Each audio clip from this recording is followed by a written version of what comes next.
Fue violado, maltratado, encarcelado y pasó de vivir en un baño público con su hijo pequeño a vender una empresa por $70 millones y a ser el protagonista de una de las películas más bellas de toda la historia. Nació el 9 de febrero de 1954 en la vibrante ciudad de Milwaukee, Wisconsin, en los Estados Unidos. Era el segundo de 4 hermanos que sufrieron una infancia de pesadilla en una familia rota y caótica.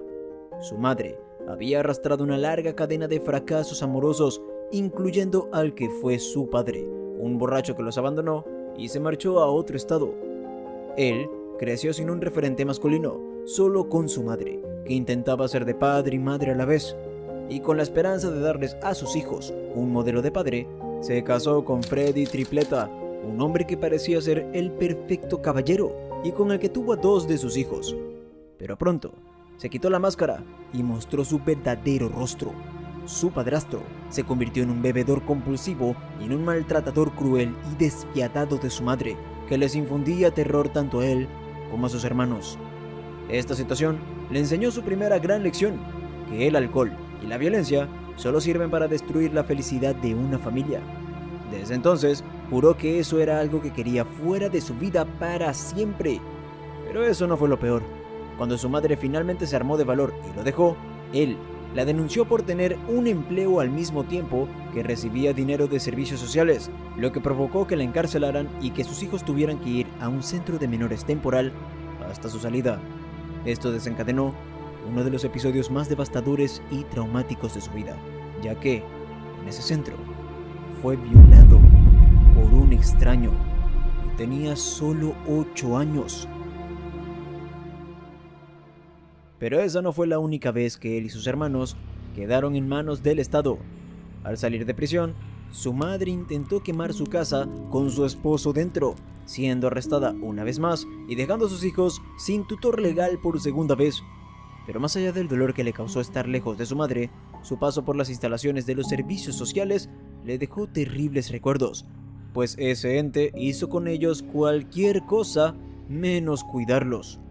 Los maltrataron, los humillaron, los separaron. Sin embargo, todas estas experiencias le forjaron el carácter y le dieron el valor suficiente para enfrentar las duras pruebas que estaban por venir. Sin embargo, en esta etapa de su vida, conoció a sus 3 tíos maternos, Archie, Willie y Henry. Este último se convirtió en su influencia masculina más importante. Le enseñó a pescar, a jugar béisbol, a reírse de la vida. Le dio el cariño y el respeto que nunca había tenido.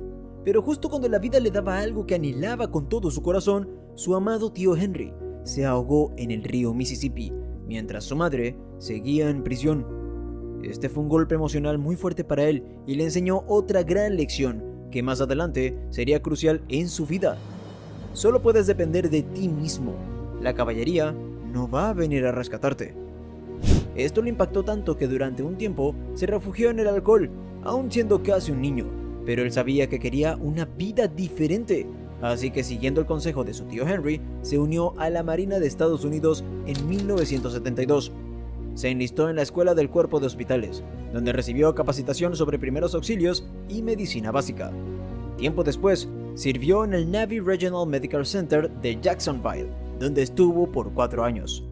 En ese tiempo, conoció a un renombrado cirujano cardíaco, quien lo ayudó a unirse al equipo de investigación en el Centro Médico de la Universidad de California.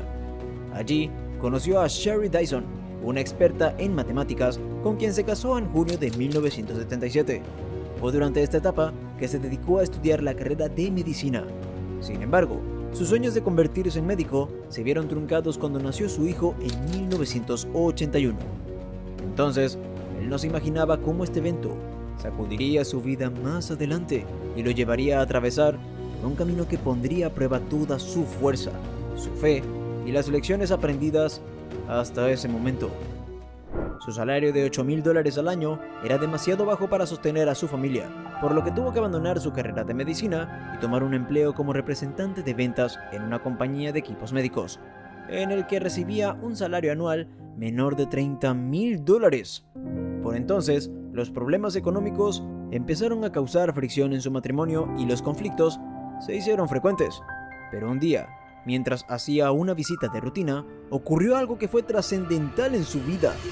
Vio en el estacionamiento a un hombre vestido de traje en un Ferrari rojo. Al verlo, de inmediato llegaron dos preguntas a su mente. Preguntas cuyas respuestas intercambió por su lugar en el estacionamiento. ¿Qué haces y cómo lo haces? Este hombre era un corredor de bolsa llamado Bud Bridges, y no solo le contestó, sino que lo introdujo en el mundo de las finanzas y le presentó al director de la firma para hablarle de su capacitación. Él quedó tan fascinado con este mundo que suspendió todas sus visitas como vendedor para aplicar al programa de capacitación en el distrito financiero de San Francisco. Mientras, su auto yacía en la calle recogiendo multas de aparcamiento, hasta que un día, un hombre de la famosa firma E.F. Hutton le ofreció su primer trabajo. Esto lo emocionó tanto que renunció a su antiguo trabajo de inmediato. Desafortunadamente, el hombre que lo contrató perdió su propio trabajo antes de que él llegara a su primer día. Este fue un golpe devastador. Ahora estaba desempleado, en medio de una crisis matrimonial y con un bebé que alimentar, pero sus calamidades apenas estaban comenzando. Sin tener experiencia, ni carrera, ni conexiones, consiguió que le hicieran una entrevista en la bolsa de valores Dean Whiter Reynolds, pero una semana antes fue arrestado por no pagar $1,200 en multas de tránsito y pasó 10 días en la cárcel. Por si esto no fuera suficientemente malo, cuando salió de prisión, se encontró con que su esposa se había largado con su hijo y se llevó todas sus pertenencias, incluida su ropa. Al día siguiente, con la misma ropa con la que salió de la cárcel, se presentó en la entrevista, pero a pesar de su mal aspecto, consiguió un puesto como aprendiz por $1,000 al mes, monto que apenas le alcanzaría para vivir, pero era su oportunidad de adentrarse en el negocio. 4 meses después, su esposa regresó, pero solo para dejarle a su hijo y pedirle que se hiciera cargo de él. En las pensiones donde se hospedaba, no se aceptaban niños y su salario no le daba para otra cosa. Por eso, a pesar de tener empleo, se vio obligado a vivir junto a su hijo de 1 año y medio en la calle. Al principio dormían en moteles baratos, pero no se podían dar ese lujo durante todo el mes. Así que empezaron a quedarse donde se pudiera, en su oficina, albergues, parques y hasta en los baños públicos. Esto para poder ahorrar para alquilar una casa en Berkeley, California. Ninguno de sus compañeros de trabajo sabía que él y su hijo vivían en la calle. Todo su sueldo se iba en pañales, guardería y comida. Usaba 2 trajes, uno gris y uno azul, que cargaba en su bolsa. Sin embargo, él siempre era el primero en llegar a la oficina y el último en irse. Hacía hasta 200 llamadas al día, buscando potenciales clientes. Durante más de un año, esta fue su rutina, y aunque por momentos le ganó la desesperación y estuvo a punto de abandonarlo todo, algo dentro de él le decía que todo este sacrificio tenía un propósito. Su situación entonces era prácticamente de indigencia, pero tenía la firme creencia de que valdría la pena. Fue gracias a esta determinación que en 1982 la suerte finalmente le empezó a cambiar. Luego de 3 meses de pasantía, finalmente obtuvo su licencia como corredor de bolsa y tras esto, la firma Dean Whiter Reynolds lo contrató por $5,000 al mes. Desde ese día, su hijo nunca más durmió sin un techo, pero la vida le tenía reservado mucho más que eso.